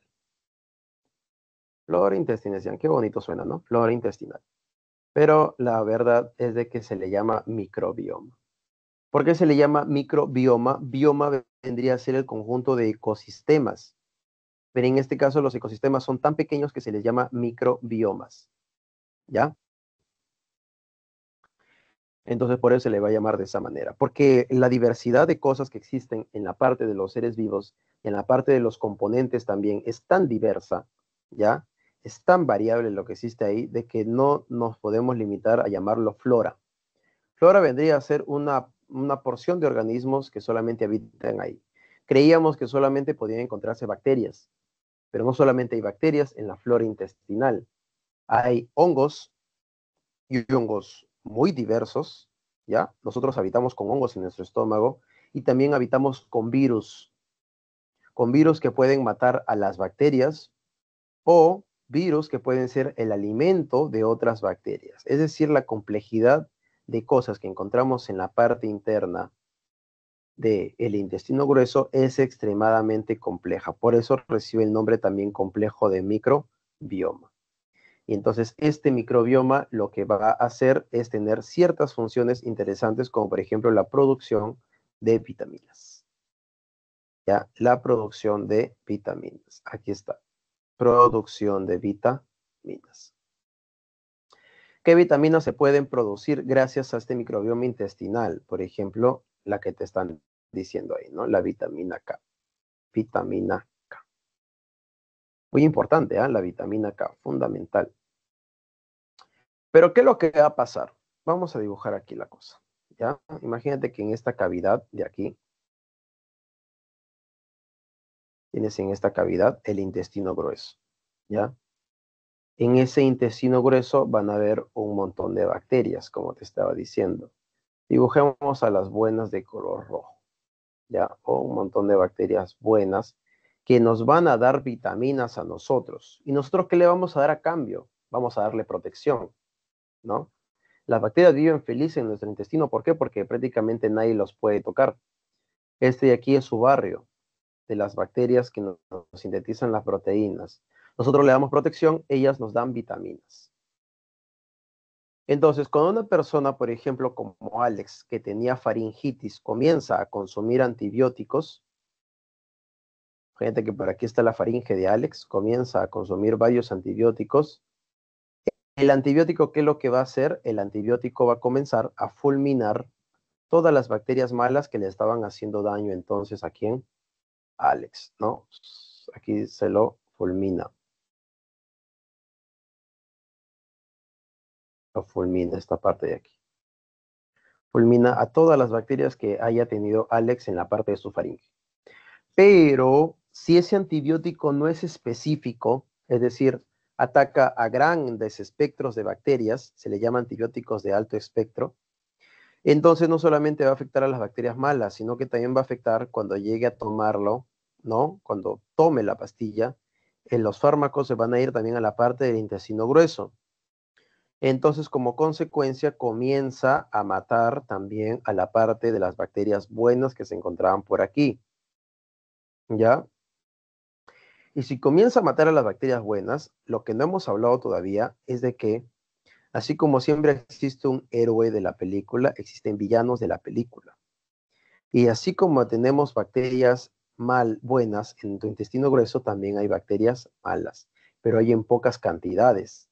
Pero ¿qué pasa si tú agarras y eliminas de tu competencia a las bacterias buenas que te producían vitaminas? Las bacterias malas comienzan a aumentar, aumentan por montones. Y eso tiene muchas, pero muchas consecuencias, ¿no? Muchas sintomatologías, cansancio, fatiga, ya no querer hacer las cosas, comer siempre dulce, ¿no? Procrastinar, hasta el tema de procrastinar está vinculado al tipo de bacterias que puedas tener en tu cuerpo, ¿ya? Entonces, lo que va a suceder es eso de ahí. Se llena de bacterias malas tu intestino grueso y cambia totalmente tu estilo de vida que estabas teniendo. ¿Todo por qué? Por la decisión de tomar un antibiótico de alto espectro. ¿Qué significa de alto espectro? Que puede matar prácticamente todo tipo de bacteria o un tipo de bacteria que tenga una característica en común. Da la casualidad de que Alex tenía bacterias de un común muy parecidas a las del otro común, entonces por eso se murieron las dos. Entonces, como consecuencia, moraleja, nunca te quedes sin bacterias, ya las bacterias te quieren. Listo, entonces Alex es diagnosticado de faringitis, tratado con antibióticos. Dice que tiene distensión abdominal, diarreas, gases, intolerancias a alimentos y cansancio. Es decir, está teniendo todo un desbalance digestivo, ¿no? Como se ha alterado su microbiota, mira aquí la palabra, ¿no? Fundamental, microbiota. No, ya no se le llama eso de flora intestinal, eso se fue hace, eso es de las cavernas. Entonces, ¿qué es lo que podría pasar? ¿Hay un suficiente jugo gástrico? Nada que ver, ¿no? No se relaciona con la parte del intestino. Hay abundante secreción de mucina, tampoco tiene nada que ver el mucus con la alteración del microbioma. Déficit de la vitamina C. Oye, puede ser, ¿no? De no ser el caso de que la vitamina C se consume en cosas cítricas principalmente, ¿no? Listo. Y la D, falta de absorción de la vitamina K, obvio, ¿no? Esa vendría a ser la respuesta. Disminución de la absorción, perdón, de la D. Disminución de la absorción de la vitamina K. Listo. Disminución de la absorción de la vitamina K. Roberto dice, número 13. Tomó un refresco. Roberto tomó un refresco en un puesto ambulatorio. ¿Ya? Es decir, ya con eso creo que te están diciendo todo, ¿no? Se malogró la vida, Roberto. A ver. Un puesto ambulatorio en condiciones higiénicas deficientes. Ajá. ¿no? El caso de un peruano promedio. Horas después presentó diarrea acuosa, dolor abdominal, náuseas y vómitos. El médico diagnosticó deshidratación moderada debido a alteración de la función de, como hemos visto, en la parte del intestino grueso, que es la clave, ese se encarga de absorber el agua. Vamos a verlo nuevamente, ¿ya? Este se encarga de absorber el agua.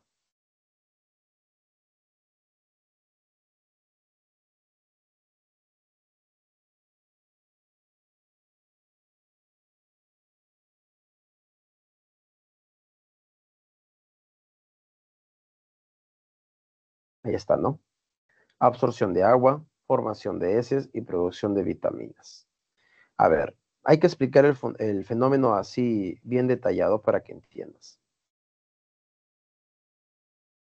El agua, por si acaso, el agua ingresa, o mejor dicho, el agua se retira de la parte del intestino grueso debido a este fenómeno de aquí conocido como un transporte del tipo pasivo, perdón, el tipo activo, ¿ya? Aquí tienes tu intestino grueso y aquí va a haber cierta cantidad de moléculas de agua, ¿no?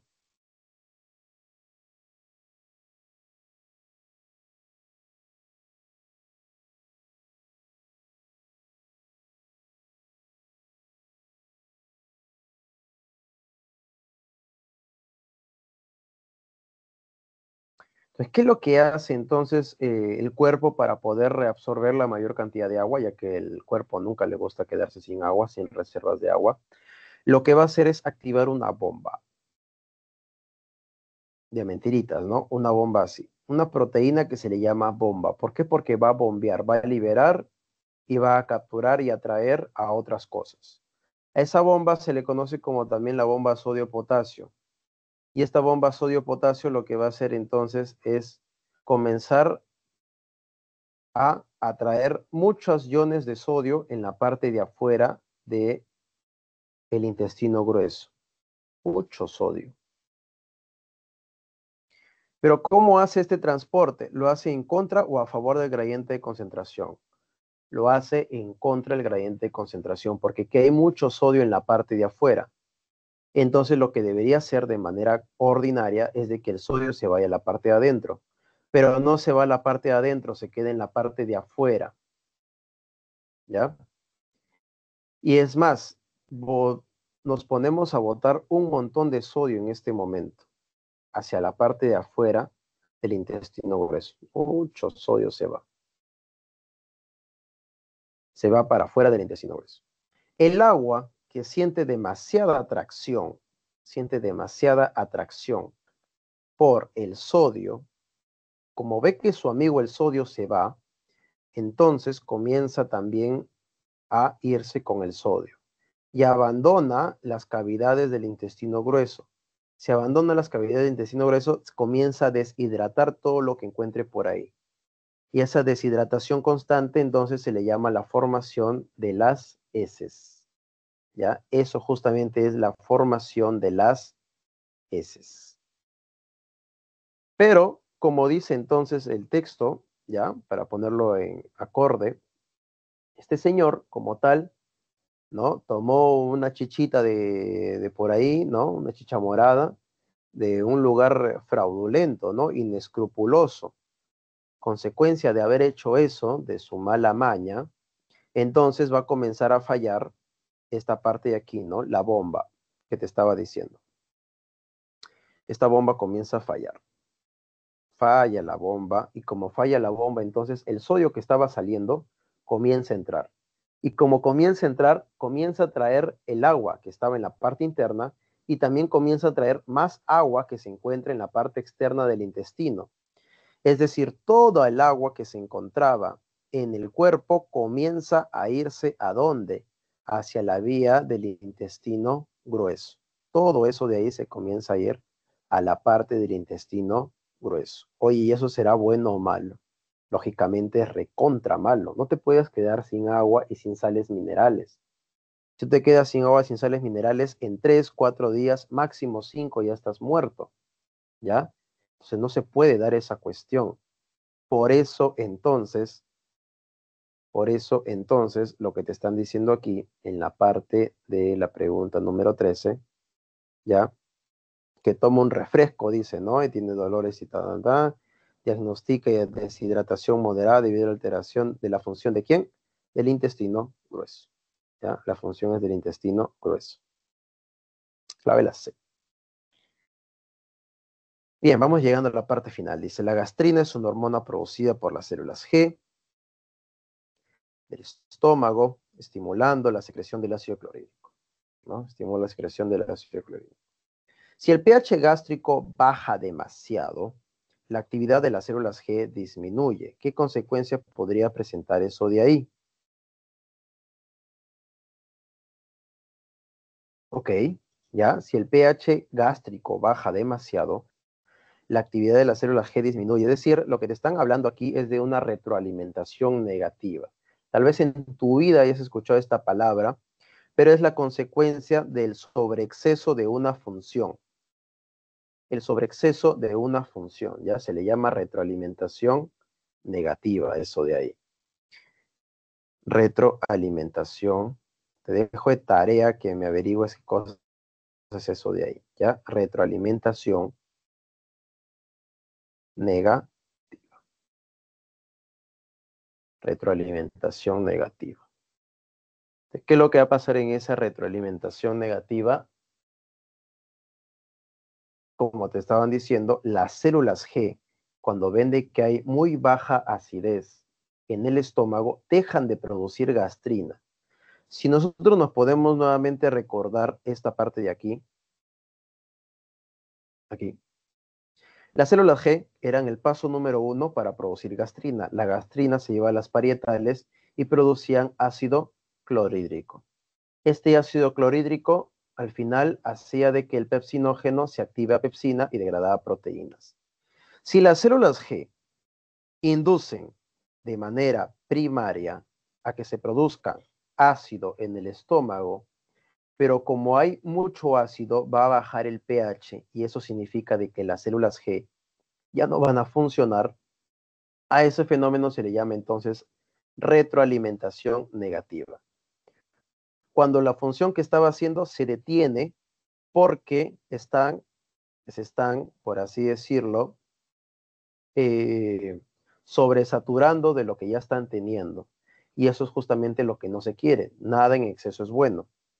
Entonces la gastrina, en vez de producir, la célula G, en vez de producir más gastrina para acidificar el estómago, deja de hacerlo porque ya el estómago está muy ácido y no le conviene entonces tenerlo muy ácido. Tenerlo muy ácido podría provocar lo que se conoce como comúnmente como la acidez estomacal, ¿ya? El reflujo es lo peor de lo que el cáncer de estómago, ¿ya? Cualquiera de los dos casos. Entonces, eso es lo que no quiere entonces las células G. Y eso se le llama, como te dije, retroalimentación negativa.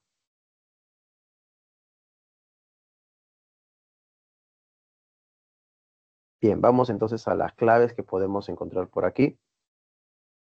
Dice, qué consecuencias podría tener eso de ahí, ¿no? Hay una menor actividad de la enzima proteolítica como la pepsina, claro, lógicamente, ¿no?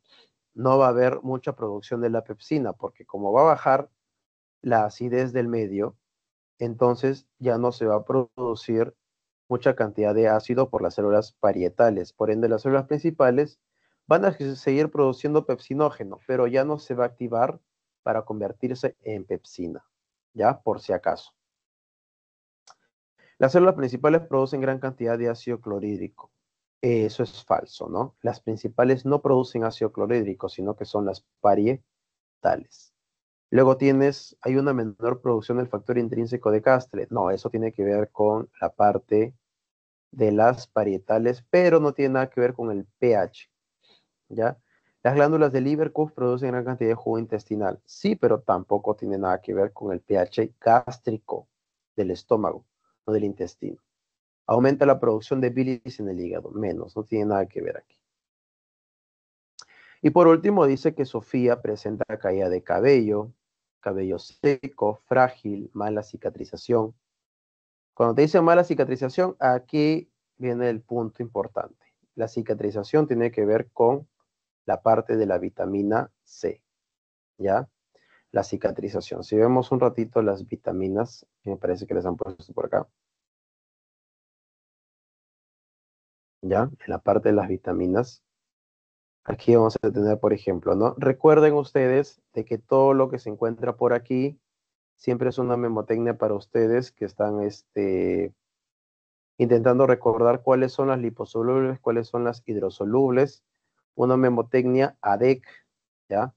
ADEC, todo esto de aquí son liposolubles, es decir, se pueden disolver en grasa, ¿ya? Se pueden disolver en grasa. Mientras que todo lo que se encuentre por aquí se puede disolver en agua. Se les llama también vitaminas hidrosolubles, ¿ya? Se les llama vitaminas hidrosolubles. Justamente tenemos esta, ¿no? El ácido ascórbico. ¿Qué hace? La síntesis de colágeno, absorción y refuerza el escorbuto y también refuerza el sistema inmunitario. Recuerda tú de que el colágeno, que es una proteína que podemos consumir nosotros, por ejemplo, en la pata de vaca, podemos consumir en diferentes productos cárnicos, ya, de naturaleza animal, ese colágeno de ahí. Si tú lo comes nada más en una sopita, por ejemplo, en un caldito, ya estás tomando ahí tu pata de vaca, tu caldo de pata de vaca, estás consumiendo colágeno, pero se te olvidó echarle limón a ese caldito, entonces no va a tener ningún tipo de efecto en tu cuerpo. Colágeno va a entrar, va a salir, va a entrar y va a salir. ¿Por qué va a suceder eso de ahí? Porque el colágeno necesita mezclarse con la vitamina C, ¿ya? Para que pueda estar en su versión activa y la versión activa se pueda pegar en las partes de tu cuerpo que lo necesitan. Si no lo comes con vitamina C, no sirvió de nada entonces ese colágeno que estabas teniendo ahí, ¿ya? Entonces, esa va a ser la figura para esa parte de ahí. Ahora, si te estaban diciendo sobre la cicatrización, ¿no? Recuerdan que estaban hablando de la cicatrización. Entonces, ¿qué tiene que ver el colágeno con la cicatrización? Te preguntarás tú. Ya, lo que sucede es de que la cicatrización es un proceso en el cual se van a formar varias fibras, se van a formar varias fibras que van a permitir unir a la plaqueta. ¿Con quién? Con varias fibras que se encuentran por ahí. Y muchas de esas fibras justamente están hechas de colágeno. ¿Ya? Imagínate que por aquí se tuviste ¿no? Una lesión de tejido, se abrió toda esta parte de aquí y comienzan a agruparse entonces las plaquetas. Las plaquetas comienzan a agruparse por aquí. Muchas plaquetas. A lo mejor la hago es celeste, sino glóbulo rojo van a decir. Ya, aquí están plaquetas, plaquetas, plaquetas. Listo. Esas plaquetas de ahí, para que el coágulo se vuelva fuerte, necesita que tenga unos puentes aquí, unos filamentos.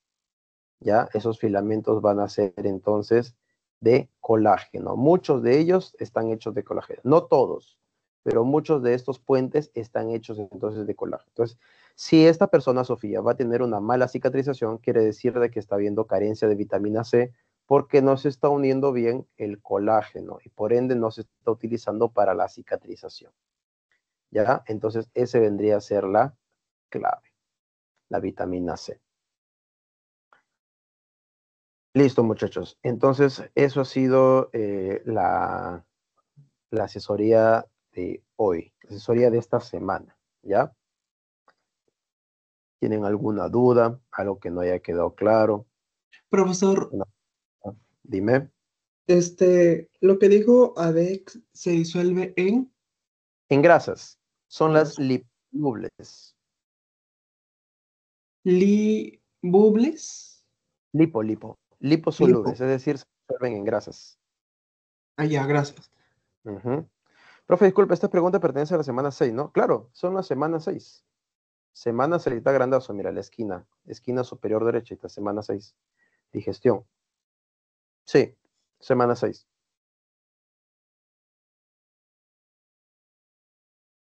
Allá, en la que me has mandado. A ver, vamos a ver si se lo puedo seleccionar. Cuando se tiene sensación de hambre y se percibe el olor del plato en nuestra preferencia, la secreción de ácido clorhídrico en el estómago. ¿Qué hormona está implicada en el fenómeno fisiológico? Claro, eso también es del digestivo. Y la clave vendría a ser la gastrina, ¿no? Porque la gastrina induce ¿qué cosa? A la acidez estomacal, ¿no? Entonces la clave vendría a ser la B ahí. ¿Listo?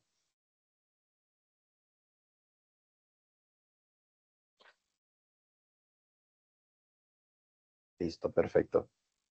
Ya, ¿alguna otra consulta?